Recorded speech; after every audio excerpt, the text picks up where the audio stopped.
Award ceremony for the men 20 to 21, and we're delighted to have Joe Aiken from Glasgow City Marketing, one of our major sponsors here this week, on stage to present the award. So will you give a big welcome please to Joe Aiken from Glasgow City Marketing.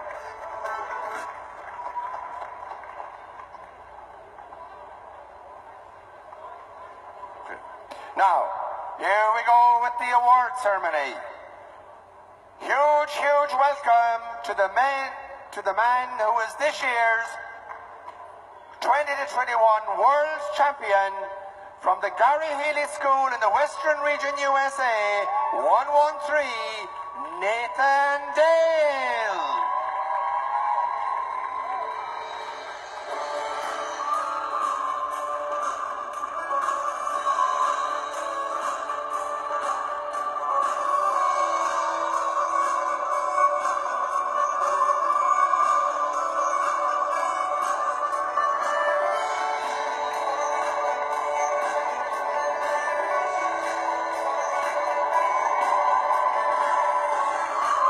Before we bring his teacher on, just a little secret to tell you that today Nathan celebrates his 21st birthday.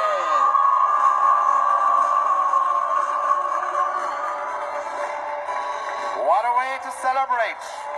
And let's hear it for his teacher, Gary Healy.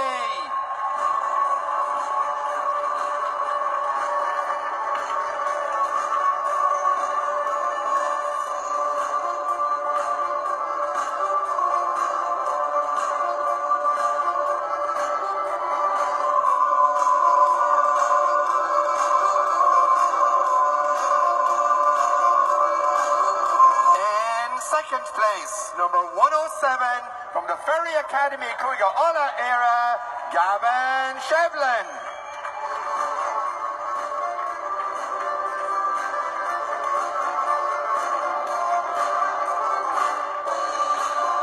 In third place, number 116 from the Cass Barrington School, Southern Region, USA, Rory Patrick McElvogue.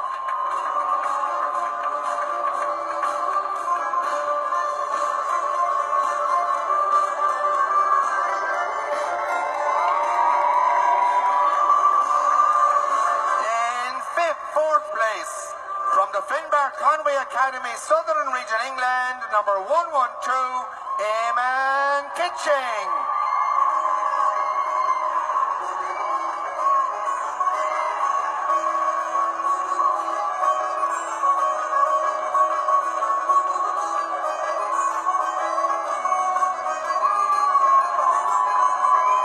In fifth place, number 106 from the Morocco Diggin School, Southern Region, England, Charlie Cahill.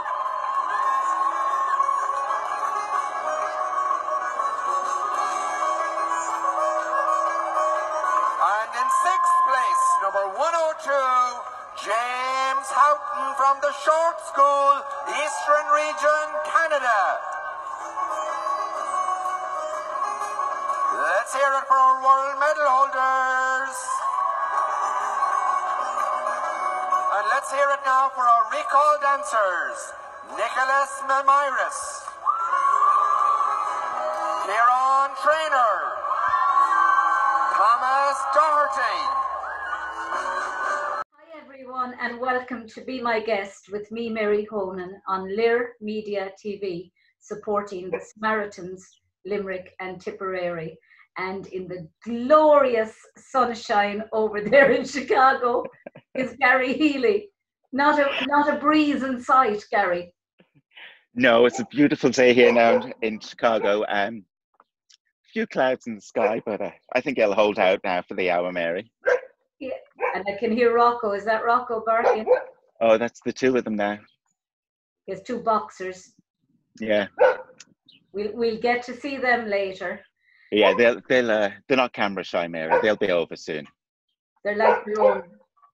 Always ready for a lens. Have a look at that. Isn't that fabulous? Always ready for a photo op. I'm Mary. But tell me, Gary, I've been asking, I suppose, everybody, where did Gary Healy become the Gary Healy the dancer? When and how? How did you start dancing? Or why? Well, I didn't want to, but we grew up in Birmingham, and actually my mother tried to send me and my brother when we were young, probably like 5 and 6. And you can see my mug. There's still only tea in it. And there's still only coffee in this one, Mary. And I found the biggest mug I could find for you. Pat Barry gave me one there when I was interviewing Niall O'Leary, and on it was Donald Trump. And I was drinking away, and next I saw on the camera Donald Trump's mug on front of me, because it was a mug.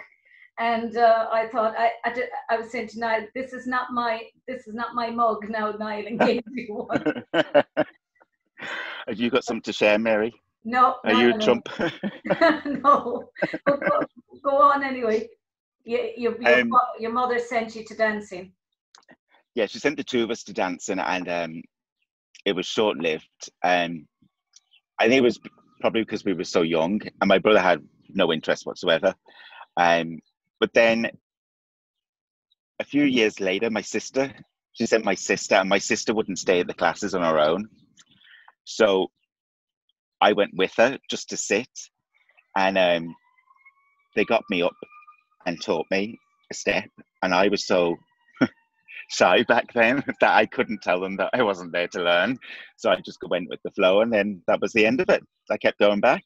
And then my brother started. He went back, and he danced too. And was he good? He just did the teams. He was big into soccer and Gaelic football and everything. So, and Dad coached the GA hurling. So you never went into the GA or hurling? Mary, I don't like the ball. Anything with balls, soccer, football, hurling. Well, that's not true, is it, Mary? No. No. But the thing about it is, how do we gloss over this now? You're not into the Gaelic sports or soccer, no, I like for that matter. I like watching them. Like I like watching hurling, especially because it's so quick. But not playing them. No. Yeah. I don't know why. You took instantly to that. Well, once you started, and it was almost like, I suppose, riding a bicycle. Once you were on the bike, you were able to, and once you could keep going, you kept going with the dancing. Yeah, and it was I wasn't involved in any other activities. It was just, just the dancing and maybe, long distance running and that kind of thing. Did you do long distance running? Yeah, I used to do the cross country meets when we were at school. How good were you? I was okay. I'm looking at big, long, lanky legs, so I got around. Is that Rocco? This is Rocco. Are you going to say hello to Mary? Look at Rocco. What a specimen. Good daddy kiss. Isn't he just magnificent? Do you know, my very first dog was Shannon, and he was a boxer. And he was the most docile dog you ever knew. They look so sad, intimidating, and intimidating, and depressed. But and Mom used to put on, as I said to you before we went on air, a mask during Halloween, and Shannon would just bolt for some reason or other. The mask terrified him. I said if it was a child, it would be child abuse. But Shannon was brown, kind of biscuit color, with a clean chest. The other one, Renza now, she's brindle. She's all brown. She's not one for the heat, so she's not out yet. But if she sees him getting too much attention, she'll be out. And Terry and Phillips love the heat. The hotter it is. Oh no. They love heat. They'll stay in it all day. No, this is kind of nice today. It's just, it's early still as well, but it's manageable. I don't care for the humidity now, Mary, unless I've got a cocktail in one hand and the ocean's beside me. Yeah, you can just throw yourself in if it Yeah. gets too hot. But I'm just thinking of something else that went right through my head there a second. But anyhow, what was I going to say? You at what stage, Gary? Who did you go to? What was your process of schools? Did you stay at one school all the time? But I started with Kevin and Alina in Birmingham, McCarran. McCarran's, yeah. Great. And I was with them all the way through until I went to university. Yeah. And then when I moved to Scotland, I actually went to Jean Taylor and Sharon Taylor. And I finished up with them as well. So. Oh, that was good. That was good. They're great. They're great as well. Two very good schools actually that you were with. But you won the World Championships, didn't you? Yeah. Under what age group were you? It was the senior men's. Senior men's. Yeah. So it was with the Taylors. That's actually a nice age group to win it in, isn't it? Because yeah, and it was just could go in that nice way to go out. But you could be in that age group for a few years. No. Once I got it, I was out. And you wore the kilts. Yeah, the trousers were just coming in then. I think I had worn the trousers the year before. I don't know what the reasoning was. I think Jean insisted I went back to the kilts. What did you think? Which would have been your preference? Did you like wearing the kilt, or would you prefer to have worn the trousers given a choice? I mean, I had no problem with the kilt, and I think that's probably because we knew no better, and that's how we started. My cousins all wore the kilts as well, and I grew up with kilts, so I was used to them. But it was the butt of jokes and teasing and that kind of thing. You also, like, if there was a fesh in Birmingham in a leisure centre, or people would be walking by and they'd be looking at you and smirking or laughing. Outside in your kilt. Yeah. So see, we never took any notice of it. No, and we knew no better. And it wasn't an option, so we just got along with it. But I do think it's better now. I think it keeps more boys in it. Yeah. Jimmy prefers the trousers, but I noticed that Danny is always wear the kilts in the teams, the boys. That's right. And it looks very masculine as well. I do like them in the teams. Yeah, I do like. Yeah. I do like them. I like them. I think. Maybe it's a throwback, and maybe it's a memory, a flashback to memories that when you see the kilts on the stage, you almost forget that you're older now, and you think you're back watching the competitions again when you see the dancers on the stage with what is predominantly, I suppose, when it comes to class costumes, there isn't a whole lot of a difference over the years in the class costumes. Right. So when you get a team up there in kilts, you think, God, I'm 10 again, watching. No, but I think it's important for the boys that, that they have that option to keep them in. I think it's important to, get the boys in and retain them in the dancing. And if wearing kilts was deterring them, then I think it's a good option. Yeah. So you decided at some stage that did you enjoy your competitive career? I did. And you've still friends with the same people that you would have had all those years that you've met. Yeah. Yeah. It's amazing, isn't it, what Irish dancing has been like? And then, you could meet people when you're 4 years of age in competition, and they're your friends and people you still know at 80 or whatever. It doesn't seem to be an ageist organization as such, because you could teach all your life and never give up.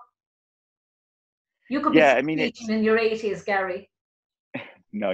Well, I don't really teach anymore. It is. It's kind of like all the generations just blend. Once you start teaching, you're kind of accepted automatically into that teaching. What's your favorite? What's your favorite memory from dancing? What's the thing that gave you the most happiness in dancing? Was it passing your AD? Was it passing your TC? Was it getting the world title? Or did everything become, oh, if I won a world, I'd be really happy, and if I got my TC, I'd be really happy, or if I judged my first world championships, I'd be really happy? Does the goal keep moving? Thinking back, it was probably winning like the first major. I think it was British Nationals, under 15 with maybe Kevin and Alina. Just because it came out of nowhere, it was unexpected, and that was kind of like the start of it all. Isn't that great when you don't expect something and it happens? Yeah, because, you know, as then things progressed, you kind of go in with, there's more pressure on you, and, you know, you've got your own personal expectations, other people have their expectations of you. So, you know, anything else other than first is a disappointment, I suppose. Yeah.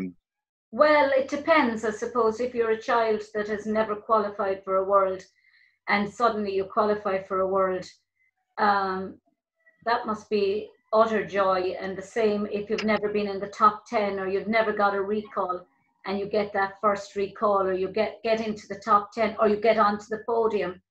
And there's always that little bit of an... Then it's always the following year. The following year then is the issue. You know, it is a disappointment then if they're not in the top 10 or they don't qualify, and, you know.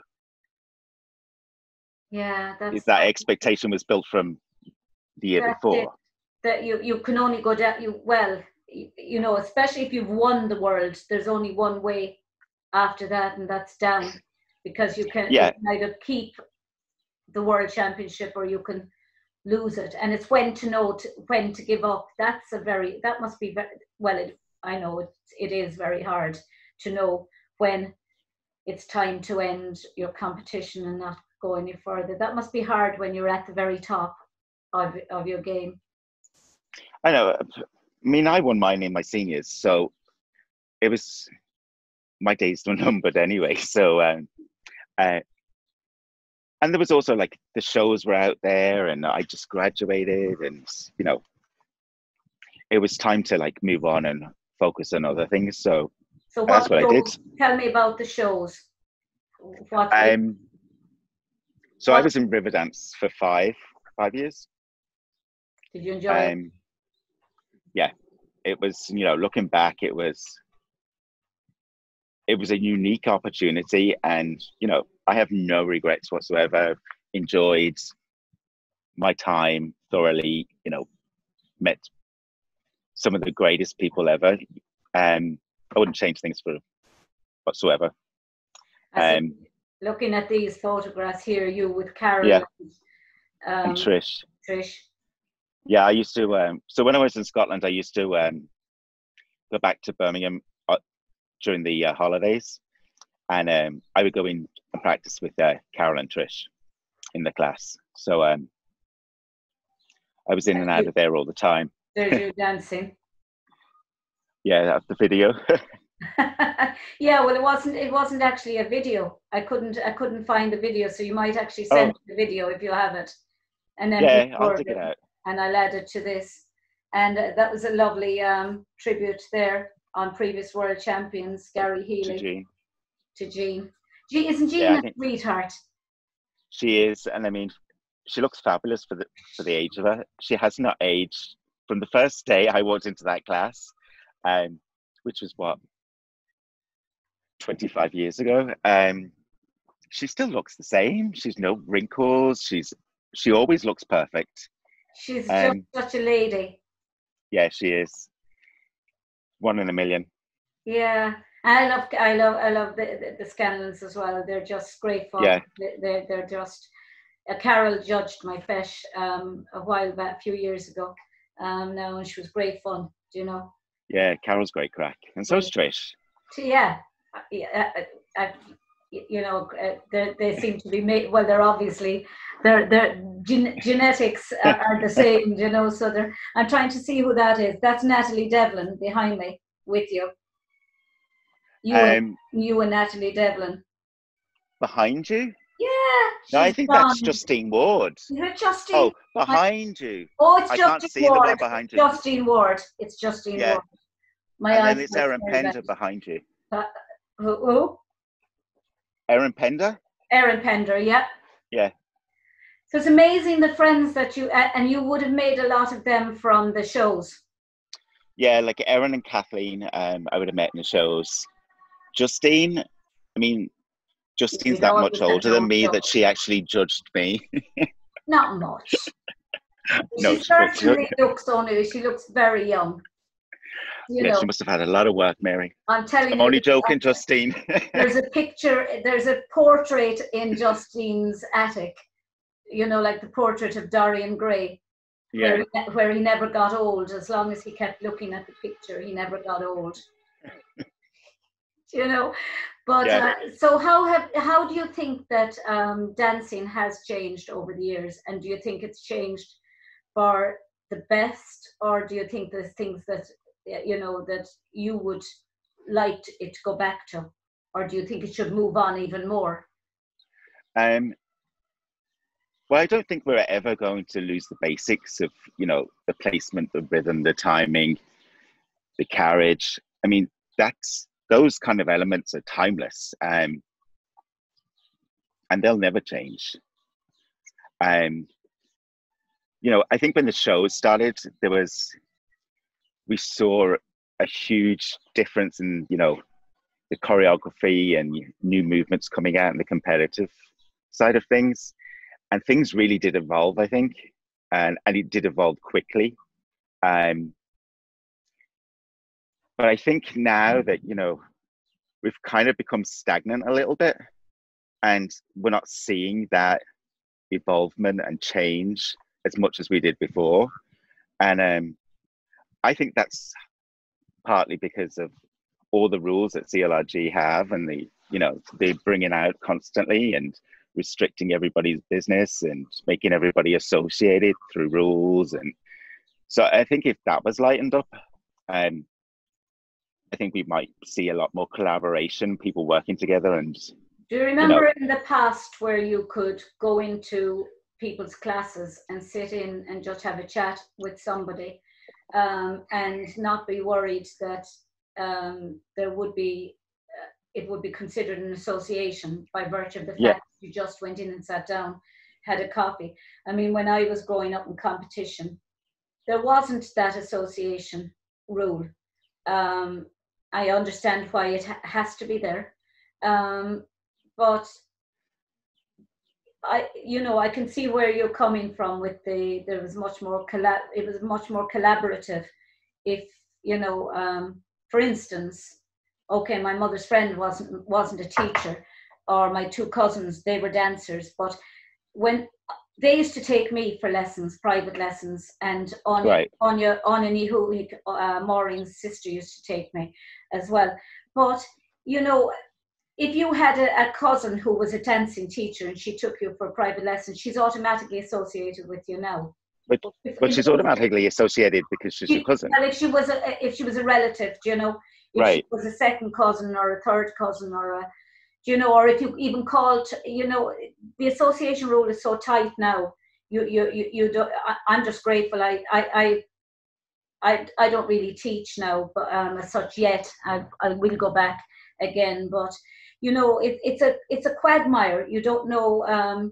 You're worried. You're constantly worried about, you know, having people inside, and you wouldn't want to have anyone inside your class now, like you used to before. When Celine Penny was alive, and when I was a child going to dancing, you just, you know, if someone gave you a bit of advice, you just took it. Yeah, you did. And you know, I mean, I get the whole reason behind the association rule, where they're trying to preserve the appearance of, you know, propriety, bias and impartiality. But you know, when teachers are judging each other's kids, and it's never going to be, you know, unbiased and impartial. I think a lot of it is up to people's own integrity, and if you haven't got integrity, doesn't matter whether you're associated or not. If you're going to go in and judge purely because someone is your friend or somebody, or the child, you like the child, or you taught the child before and you don't want to give her first because you might have had a falling out with the teacher. You know, that's going to happen anyway, whether you're associated with the school or not, or whether you're related to the school or not. Do you know? Yeah, I get that, but the way it's set up of where we each judge each other's kids, and, you know, everybody knows who's judging out the majors coming up, you know. It's just natural. I was looking at Strictly Come Dancing on TV there a while back, and I thought about this, and one of the judges on it was judging her own sister, and I mean, her sister deserved to get Oti Mabuse is the professional dancer, and her sister was one of the judges. And I just saw that it never happened in Irish dancing, where you have a sister judging the sister. The sister's a little bit too close now. Very, and like she was just gushing about how wonderful they were as a partnership, and they ended up winning. And I'm thinking, crikey almighty, the voy board would be just exploding. Could you just imagine the voy board? Yeah, but I also think, you know, people forget that the way it's not just one judge, you know. Like, for instance, in the Worlds, you've got 21 judges. You've got 7 on each round. You know, the whole point of having more than one judge is I think eradicate any of that bias. I do think, though, that there has to be, it's just my view, I just think that there has to be an appearance of propriety, an appearance of honesty. Parents aren't fools anymore. No. When it comes to competition, parents are very informed, and they know. And children, we all knew, Gary, when we all knew, yeah. We all knew when we danced whether we deserved to win. Sometimes we won, and we thought, "Oh God, well, I know I did. You know, I didn't think I was going to win." Other times, then I thought I was really wronged. You're not stupid, and neither are parents, and they can see, you know, and they just want, I think it's just to show, well, we're doing everything that we can possibly do to show that we're trying to create a fair and honest. Yeah, but it's never going to be eradicated when organization we're judging each other's kids. It's the nature of the beast, and that's the flaw, and it's never going to be fair unless that stops.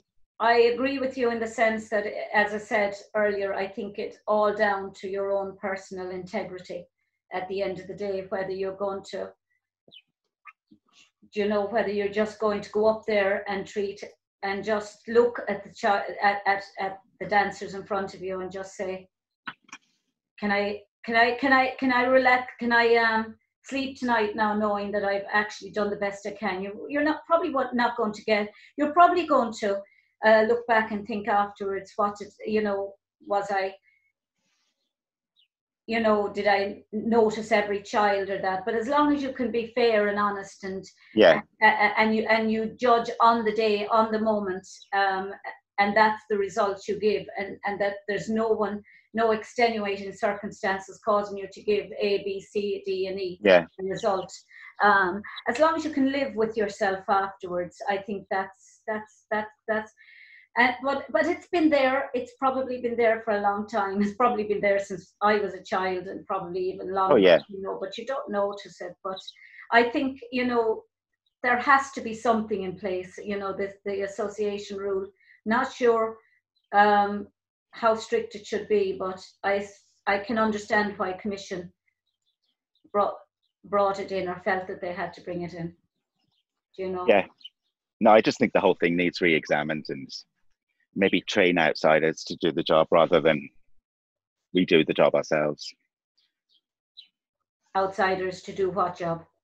To judge. Like they do it in gymnastics and ice skating, you know. That's an interesting, and it leads me on, I suppose, to what I've been kind of asking everyone, you know, because of Niall O'Leary's question about open platforms and that. Yeah. I could never, ever, and I will never be part of any other organisation other than an Comisiún, because I've never been. But the idea that Cógáil, CRN and all of those could compete in the same competitions now. Anne Byrne was saying to me, now the interview isn't up yet, she was saying that she would see something like a festival where everyone could take part in a festival together that had nothing to do with competition, because it's very difficult, you know, if we're all organizations, we all have our own view of us being perfect, and we have the right way of doing it, and CRN, I'm sure, think that they have, and so do on Commission or Cógáil. So you're dealing with personalities, and everyone thinks, you know, so she doesn't think that it would work having competitions and that. How do you feel? You're just talking there about outsiders judging. Do you mean when you say outsiders judging, getting Cógáil, for instance, judging? No, I mean CNN? anybody. Like gymnastics, and like you and I could go and train and be gymnastics and ice skating judges. We just have to train and learn. And you know, we're going into that world and we don't know anybody. Like, but that's not without how great Gary. That's not without faults. That's not without its faults either, because if you look back to the Olympics, the year Torval and Dean danced Let's Face the Music and Dance, they came back out of being professional, and they were absolutely and utterly ripped off. It was just so barefacedly dishonest. They couldn't, if they had actually written across, "We're cheating you out of this result," it wouldn't have been more obvious than this. They were just so far, it was just so perfect dance, and they were robbed. And you could see Christopher Dean was like Lucifer after it, with temper. Jean Torval was very. But wasn't there a whole overhaul of the system after that? There was a whole overhaul of the system after that, because it was all the Russians and the Eastern Bloc that plummeted them, because of they had the unmitigated nerve to come back after being professional. I think, what do you think of the idea of bringing in a technical and an artistic impression and technical elements? I just want to go back to your last question about the organizations. So in any other profession, there's nothing stopping you from being a member of more than one association. And so, for instance, I could be a member of like the New York Bar, the Irish American Bar, the Brehon Law Society, you know, the American Bar Association. I can be a member of all of those organizations. Yeah. And so with dancing, I don't understand, you know, CLRG's role is to promote Irish dance and the culture and the language. It's not to regulate everybody's business and rule on everybody's business. It should just be there to promote Irish dance as they see fit. And so all those business owners out there should be allowed to join as many associations as they want, because when they're running their business, you could have kids in your class that are a better fit for CLRG, other kids that are a better fit for Cógáil, and other kids, you know, that are a better fit for CRN or festival. So why can't I be a member of all those organizations and be able to accommodate all of my dancers and all of my customers, rather than being told how to run my business? Then why are teachers not getting together, I suppose, and bringing these questions up at a larger forum, or, you know? Well, where are we going to get the forum, Mary? And that's the other thing. I mean, people get onto CLRG and they're there for life. How many people go there for 4 years and serve a term and leave? You know, you rarely see it. So there should be terms as well, because like in any political office, if you're there for a long time, you become self-serving. And that's what we're seeing as well. Yeah, but I mean, changes can't be made if you feel that if people feel they have grievances. Grievances cannot be addressed, and you know it. You're a lawyer, and you're. But we're not given the opportunity, Mary. You know, but you know, you've got to make the opportunities, Gary.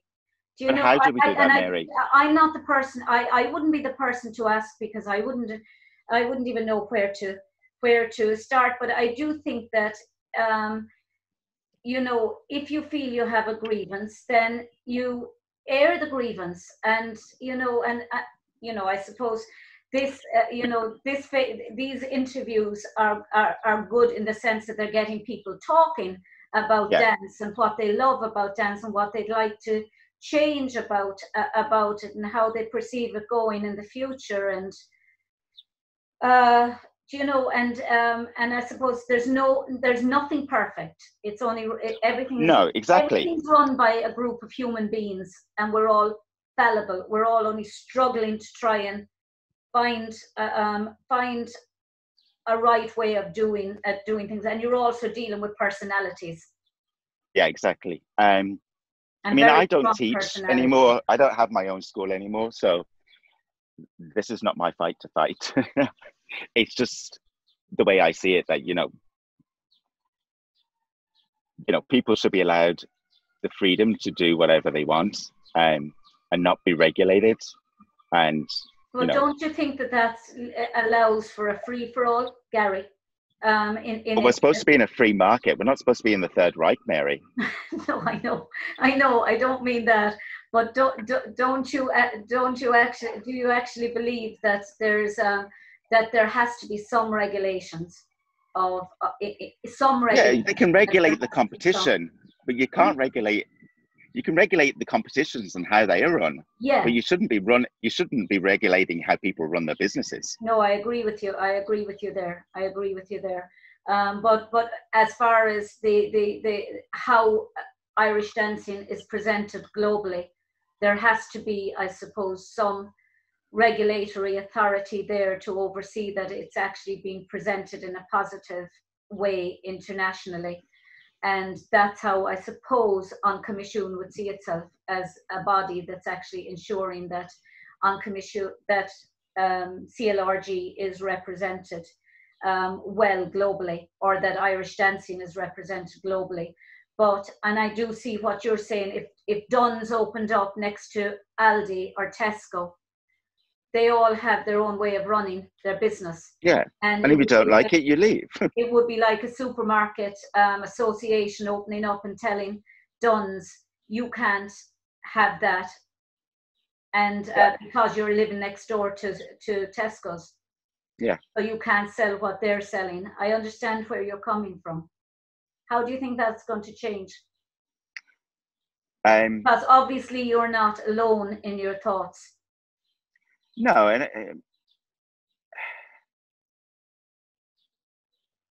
I think COVID-19 might, instigate a lot of things, especially with this whole, the Michael Dillon Facebook page that he set up. It's getting people talking. It's bringing people together, and and at the end of the day, all these different organizations, they're all made up of members just like you and me, Mary, that, they're there because they love Irish dance, they love teaching, they love judging, they love talking about it. And it's just sad that, we can't all work together. That's what I'm interested in. That's why I've been asking that question in every kind of show. And it seems like I'm trying to push for open platform, but I just don't know why not. Do you know? I mean, why did we have split? We have split, but I was too young when the split came. I'd say it was my first year really at the Worlds when the split came, and I've never understood division. It doesn't work either. From a Protestant Catholic background, Irish English. Yeah. Born in England with an English father and an Irish mother, Irish Catholic, English Protestant. I've never understood division, and and I think we're always stronger. But could we cope with being together? I mean, would it be too big? No, I mean, if you go back to I mean, I how never I spoke to anybody presented from it. Kogol until I actually was interviewed on a show by Richard Chew. He you know, and that was my first time talking to him, and it was kind of like, you know, we had the same interests. You know, we all Yeah. had the same, and it just got me thinking. And then Niall brought it up on the show with me about.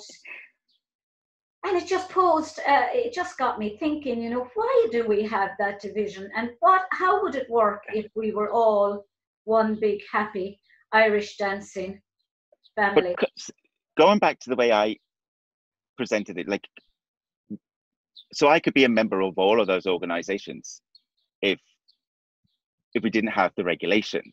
And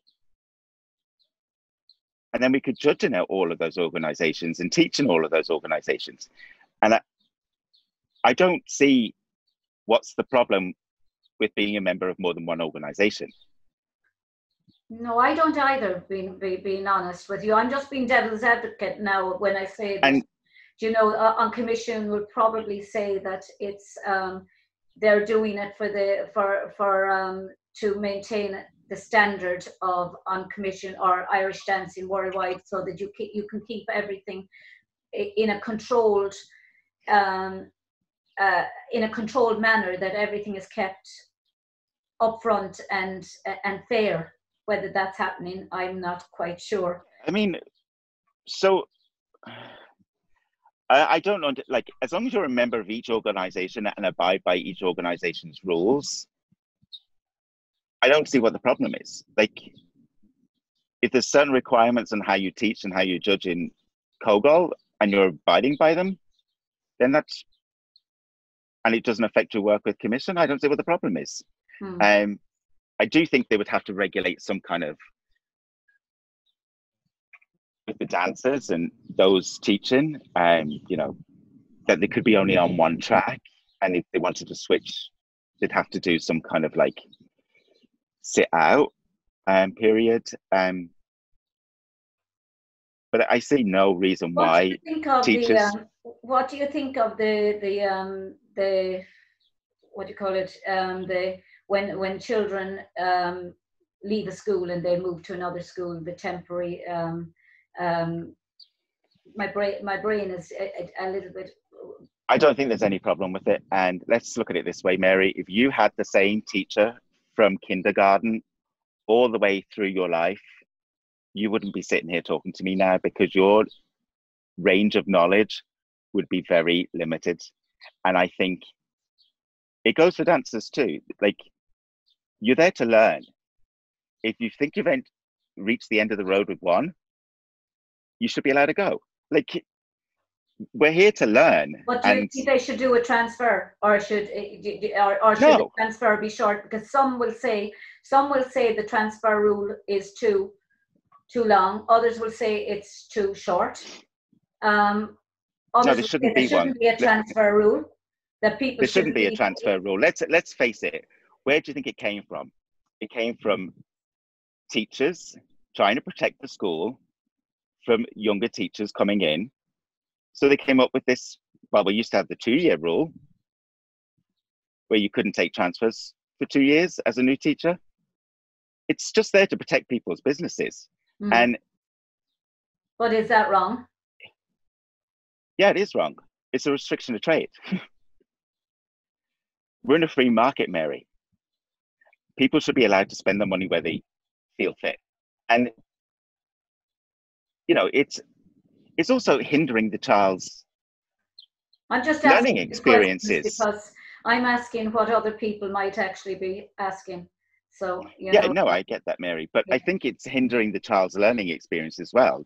You know, you should be allowed to move on, develop. I mean, why wouldn't you learn from as many people as you could? I'm so fortunate in that, I suppose, okay, I went to O'Rourke's and they were extraordinary. And then I was with Nolan's, and I, you know, in O'Rourke's, I had Maureen O'Rourke, and then I had Anya. I used to go to her house, and Garrod used to come down. Her brother from Galway, Garrod, he'd be professor of history, but he used to take me. Then I went to know him, but you've all this, you know, knowledge and all this different, I suppose, experience, and then I did the teachers. I went back to do my teachers, and I helped Celine Penny out. And you're learning, you're seeing different people running their schools and being very different in their approach. Celine was so laid back in the sense that she just sat there, and children danced, and she just sat in the seat. And I don't think I ever saw Celine stand inside in the class, you know, when we were teaching. She'd be sitting there with a cigarette in her mouth, and co-political, prior to political correctness and the cigarette ban. But yeah, so, you know, I think it's good to be able to learn from so many different areas, because it informs your knowledge. Yeah, exactly. And, you know, it's going back to the association rule as well. I mean, any other form of dance, when you start teaching, you continue to learn. Like, you pop into classes and you learn from other teachers that are giving guest classes, or but in Irish dance, you take your teachers, you stop. And if you collaborate with anybody, you're associated. So, you know, it's kind of, I think it's hindering the evolving of the art form. You know, and I don't ever think the evolving's ever going to eradicate the tradition. No. You know, it's always going to be there. When you look at the likes of Jimmy Smith, and he teaching, and he's showing you the old traditional sets and the old traditional hornpipes, and you're saying to yourself, all of that is lost if you can't collaborate in some way. Because, I mean, you know, if you can't, it was all taught through collaboration, because these masters, they went from village to village. They didn't care who they taught with. They went into a school, and they were generally men, and they taught dancing, and they taught their steps to this teacher, and then they moved on to the next teacher. But Mary, isn't that what's called promoting the culture? Pardon? Isn't that promoting the culture? What's called promoting the culture. But I think people will argue that that there is the argument as well that something had to be done to prevent people from judging their dancers that they were in a school with the previous week doing a workshop with, or whatever like that. Now, at the end of the day, it still comes down to, I think, personal integrity of the person judging, whether they're going to be judging the person they were teaching. If I was judging somebody that I was teaching last week, I would still go in and judge them as I saw. And if they didn't dance well, they weren't going to do well with me. They'd get what I thought they deserved on the day.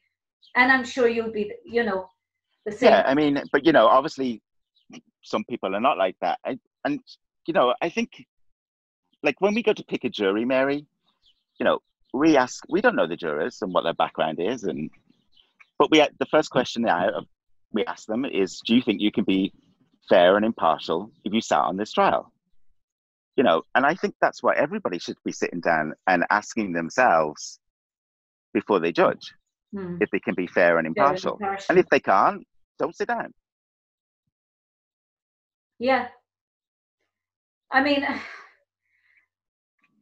I suppose there's fors and against everything. I can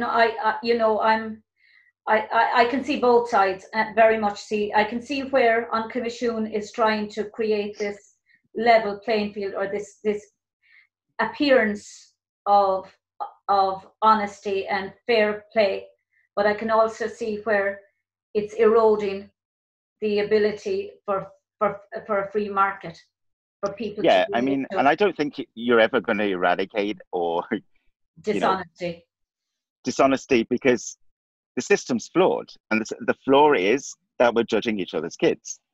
That's never going to be fixed. And we all know each other. We all know each other. I mean, even if it's only, I mean, I think from the interviews, we're starting to get to know what really Gary Healy thinks beyond seeing Gary Healy there as, you know, inside an affesh judging a competition, or there supporting his dancers or whatever, but finding out the real Gary Healy behind the you know, the perceived opinion people might have of each teacher that they see as being, you know, oh, that teacher is has won so many world, as in Danny Doherty has won so many world championships and blah blah blah, and they're almost, you could almost think, oh, they're on another level altogether.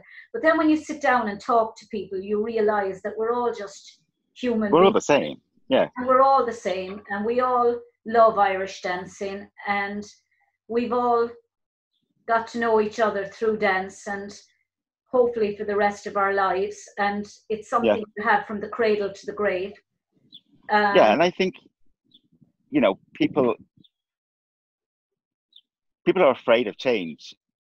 So, you know, putting that out there, it's different.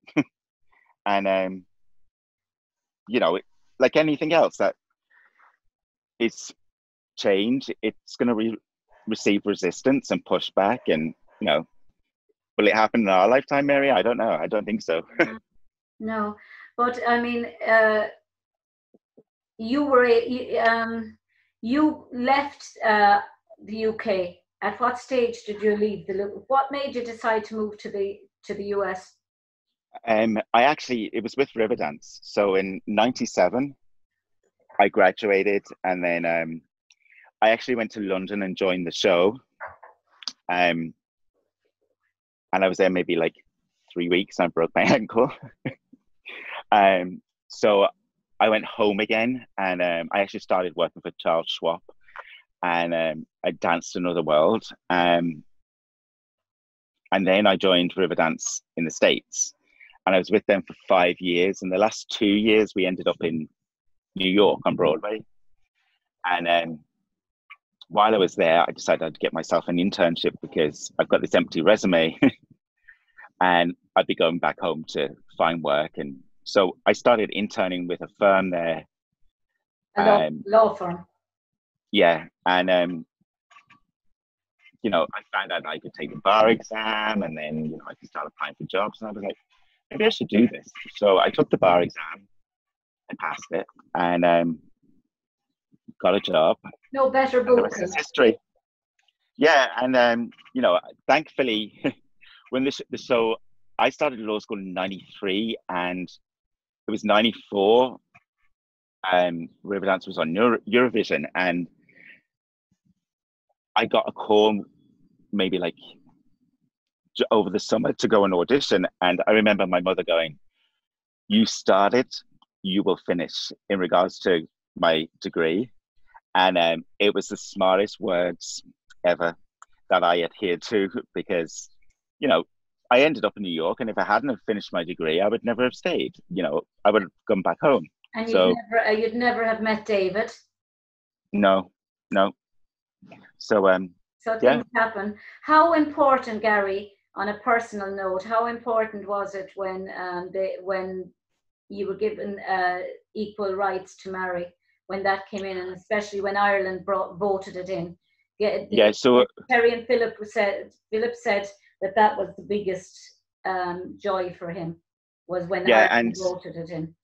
When that happened, actually, Terry and Philip were in Mexico at our wedding, because the day Ireland voted it in was the day before our wedding. So we all had a cheer to that the night before we got married, and raised a glass to Ireland for the step in the right direction.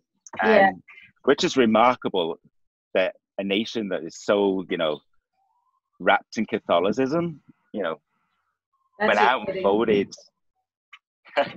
went out and voted for gay marriage. It was, you know, it was extremely admirable of the people, the Irish people. So yeah, it was that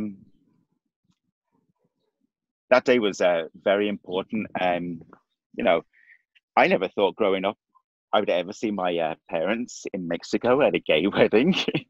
You know, never. But you know, Times it's change. remarkable how times change and attitudes change. You know, But it's one of the classiest. I keep on going right, left. It's the classiest little cake. Look at that. yeah. So I think David D&G and actually Gary. is meant to mean. I think it's actually meant to mean Dolce and Gabbana. I know. I saw that and I said, is that Dolce and Gabbana? And I said, oh, it could be David and Gary. We're going with David and Gary on that one. I think David and Gary. That's probably why the designer chose that. Yeah.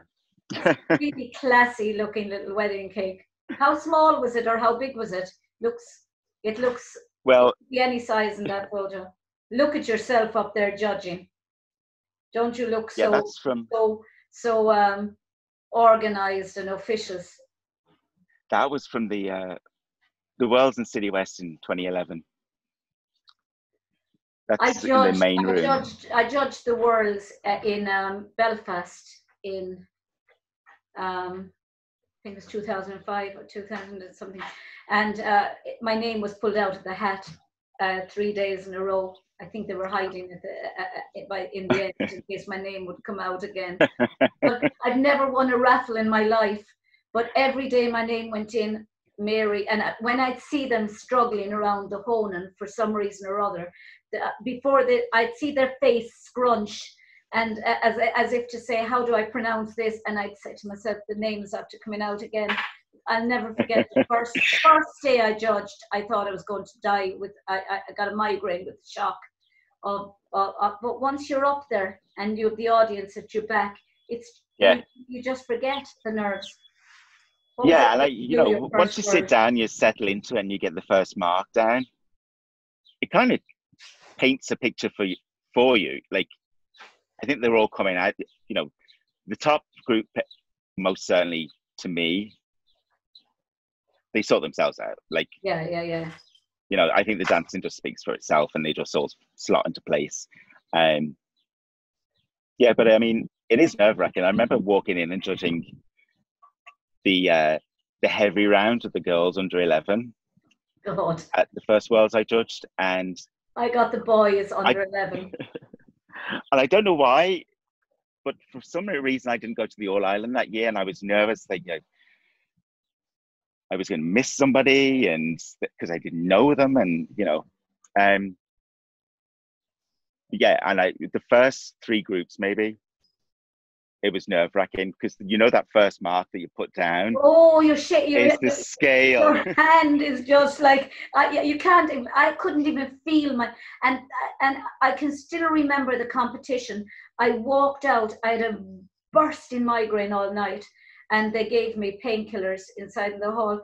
I walked out, sat down, and Richard Murray. It was Richard Murray won.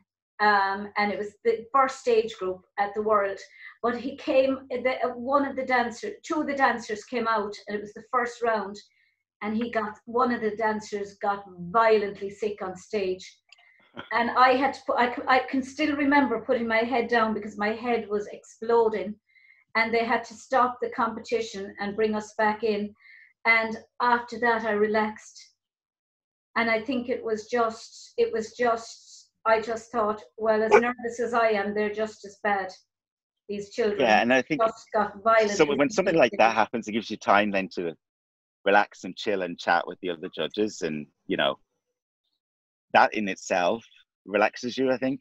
Yeah, I think once I was glad I got the first round over, the first competition over, and it was a boys under 11. But it was such a good competition. Yeah. I still remember all the children, not all the children, but some of the children in it. It's probably the only thing, you know, it went by in a haze, and then every day the name would come out and you think, oh, Jesus, not again.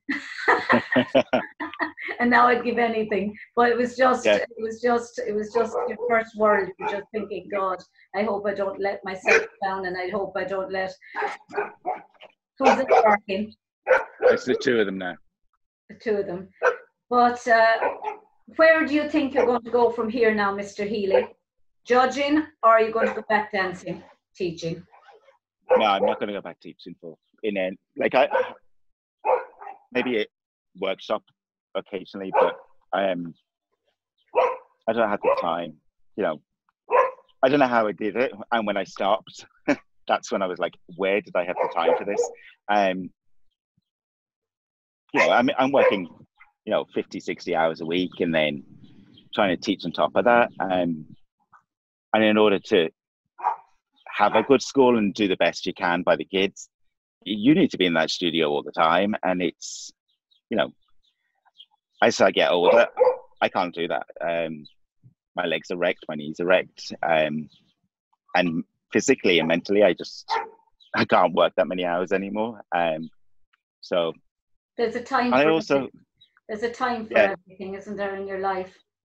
Yeah, and I also, once we won the dance drama, and I was like, that's every single category now won at the Worlds. I was like, there's nothing else for me to do. So it was time to bow out, and I'm one for not having to keep on repeating things over and over. I think once it's conquered and once it's mastered, I think I need to move on and do something different. So I wasn't staying on that merry-round of what you like teaching for years and years. I like the judging. I love the judging. I think I think you have to be an exceptional teacher to really like the teaching, and I think I was more of a performer than I was a teacher. We took our exam together, Mary. Do you remember that? We did. Yes. We did our exam. We had our interviews.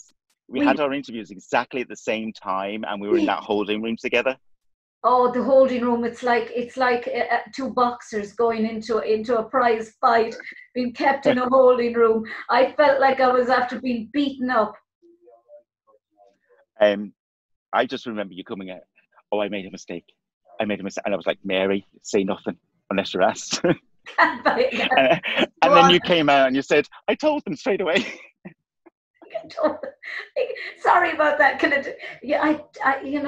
I was much too polite. I mean, I was, yes, sir. Do you think so, sir? Because I thought if I'm nice, they'll like me and they'll give it to me. Yeah. And I thought, I know as much.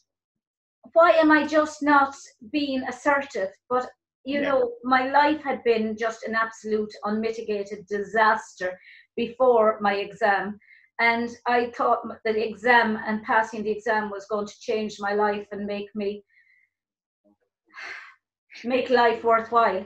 And I went in and I put too much authority on the people examining me. And one of the examiners, who will remain nameless, was waving my sheet at me. And did you rub out your mark? And I said, no. And then I realized, oh God, I did. And I had given one child 82. And I'd given another child 83, and I wanted to get another child in 83, so that, because I figured she deserved to be in between the two of them. Yeah. I moved one child up a mark to get the child in between her, so that they had the right places. And it was so long since I had done the judging, I forgot that I'd actually only moved her up a mark to get the child in. Otherwise, I'd have had a tie, and it said unnecessary ties are to be avoided. I had no ties. This would have only been my one, and I didn't want to give a half mark. So I moved one up, and the paper was waved, and the table was banged, and then. Well, you passed it.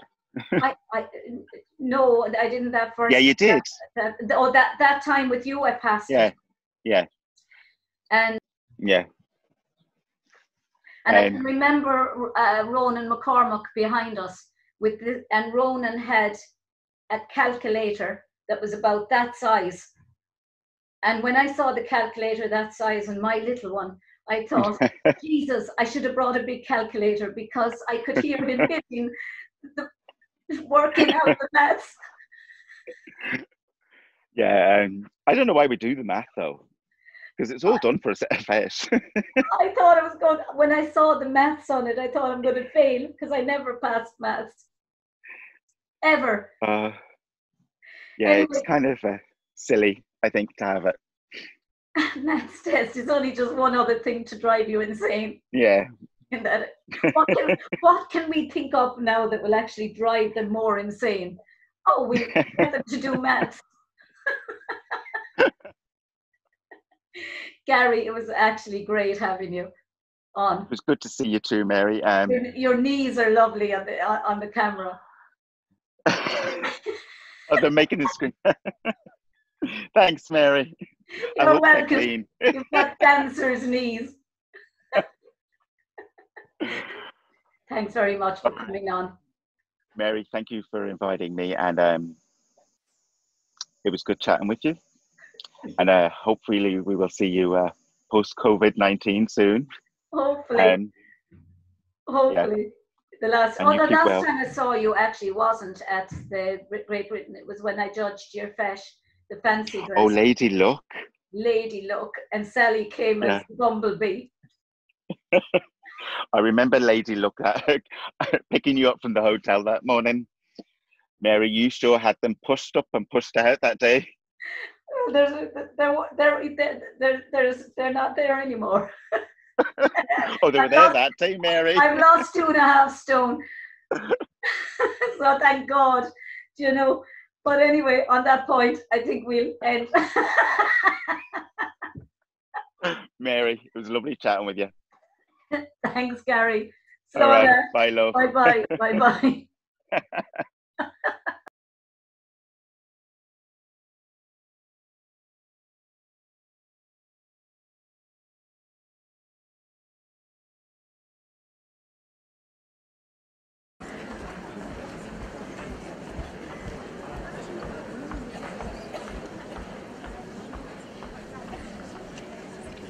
Team 106, Ryanair generation. Since the 1700s, 10 million people have emigrated from Ireland. In these modern times, there is no more setting sail upon a ship for weeks to seek new land. Today, we are the Ryanair generation, where a family of 5 from Kerry can take flight abroad like our parents took buses into town. Come fly with me, let's fly away. From the lashing wind and rain to far and fore, to the sunny shores of Alicante, sure it's cheaper than staying home for the week. Cheap flights, €7 flights. Come on, you will. Ah, sure, go on. We export Irishness, 50 million people a year on 550 routes between 26 countries. We are no longer the little Irish airline. We are now an Irish epidemic of biblical proportions. We'll check you online, we'll print your boarding pass, we'll check your luggage, we'll give you a wee swally. We'll even give you a chance to win €1 million. And if we oversell our seats, there's always room for you to stand in the back. All for an arm and a leg, of course. With the help of God, our seatbelts will keep us safe through the turbulence and will arrive to a loud trumpet fanfare broadcasting through the cabin. Our passengers disembark their Ryanair flight with their wallets and purses a little lighter and their pockets turned inside out. Team 106 will dance the Ryanair generation, a tribute to our wealthy Lord of the Sky, Michael O'Leary.